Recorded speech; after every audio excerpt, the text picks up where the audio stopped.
해공 미사일의 개발과 그 의미에 대해 심층적으로 살펴보겠습니다.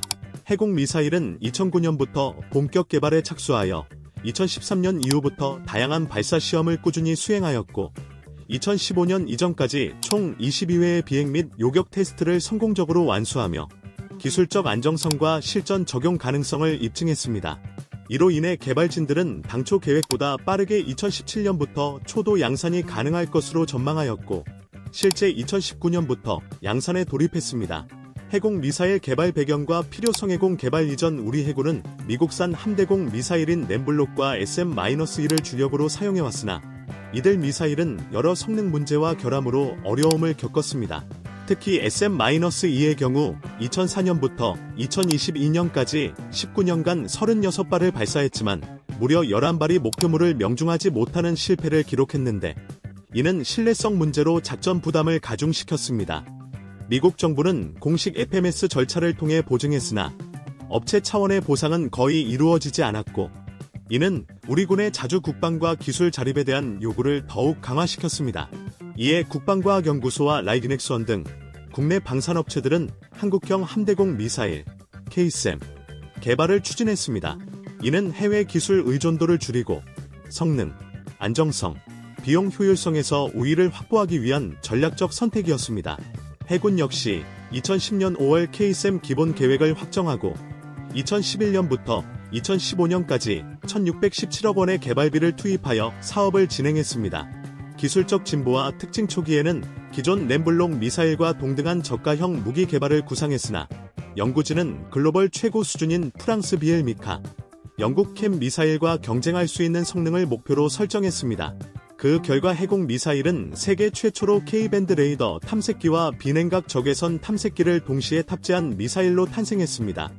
별표 K밴드 레이더 탐색기 청군 사업에서 개발한 기술을 국산화해 하드웨어 완성도를 높였고 별표 비냉각 적외선 탐색기 이어 가격이 저렴하고 구조가 단순해 유지보수 비용 절감에 크게 기여하며 적의 전자교란에도 강력한 내성을 보입니다. 이러한 복합 탐색기 탑재는 동급 미사일 중 독보적인 기술력으로 인정받고 있습니다.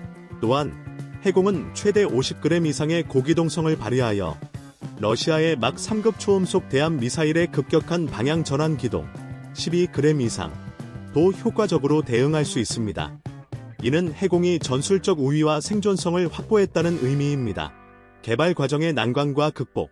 2016년 해군 주도 작전 요구 시험에서는 5기의 MQM-107 표적기 중 고고도 비행 표적 2기만 요격에 성공했고 저고도 초저공 표적 3기는 실패했습니다. 원인은 해면 간섭으로 해공 미사일이 저고도 표적 탐지 시 바다 표면에서 반사된 전파와 목표물에서 반사된 신호가 혼합돼 탐지 신호가 왜곡되는 현상이었습니다. 국방과학연구소와 라이지넥스원은 신호 처리 알고리즘을 개선하고 반복적인 시험과 시행착오를 거쳐 문제를 극복했으며 2018년 최종 수락 시험에서는 10개 표적 중 9개를 요격해 90% 이상의 명중률을 달성하며 성공적으로 개발을 마무리했습니다. 경제성과 수출 경쟁력. 해공 미사일의 단가는 약 10억 원으로 동급 해외 함대공 미사일 대비 30에서 50% 저렴합니다.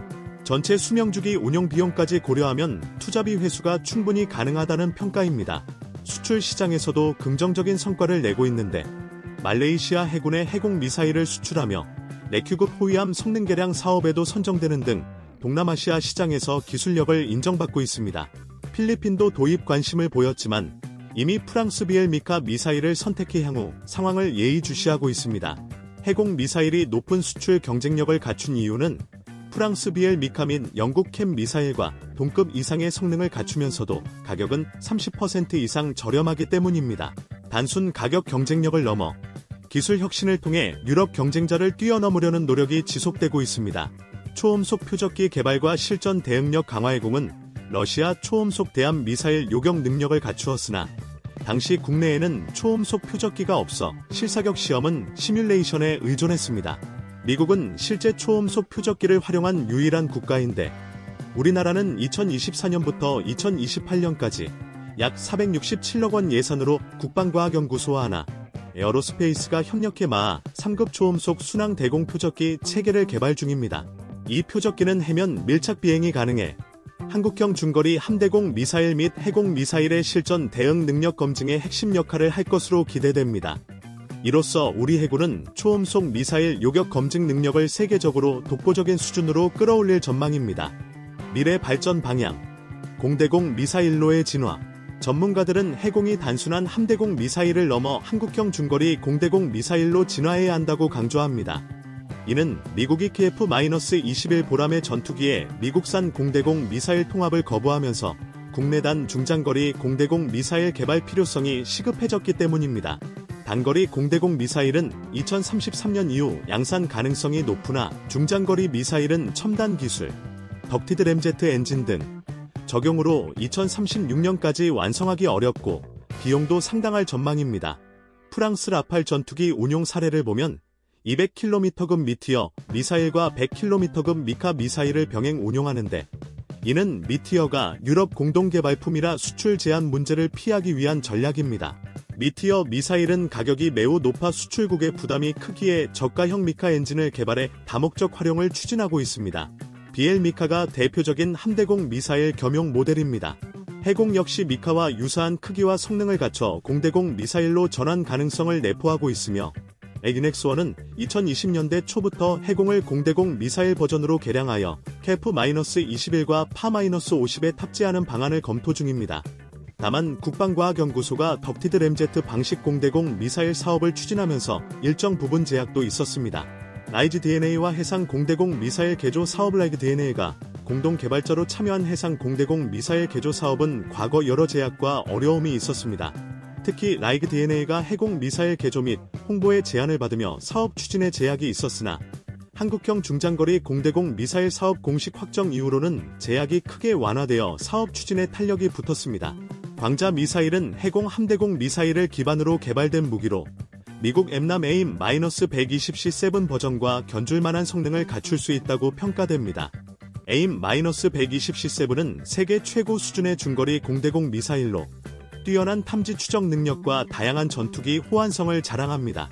국내에서 이와 동등한 성능의 미사일을 개발한다면 적 순항 미사일과 다양한 공중 위협에 효과적으로 대응할 수 있는 최신 무장을 확보하는 셈입니다. 해외 의존과 수출 경쟁력 문제. KF-21 개발에는 성공했으나 공대공 미사일은 아직 해외 도입 의존도가 높아 수출 경쟁력의 약점으로 작용합니다.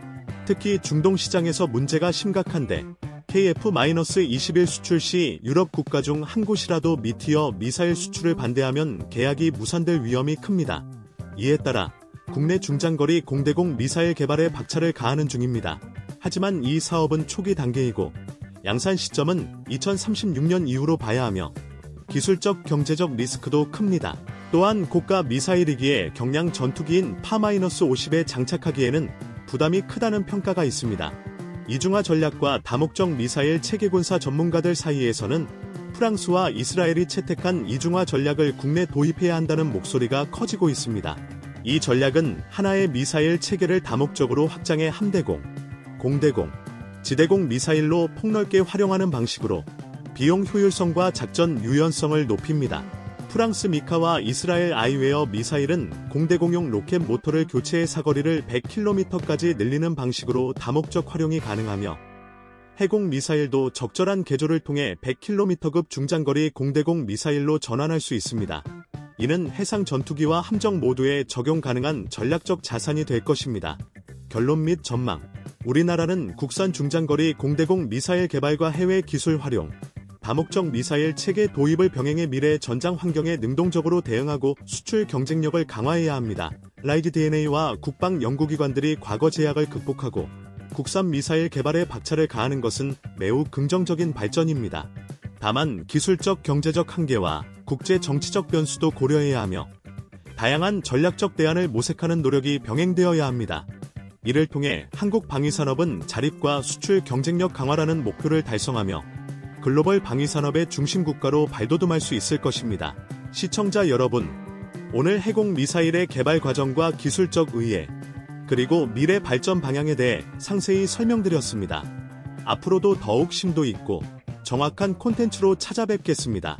구독과 좋아요, 알림 설정 부탁드리며 많은 관심과 응원 부탁드립니다. 감사합니다.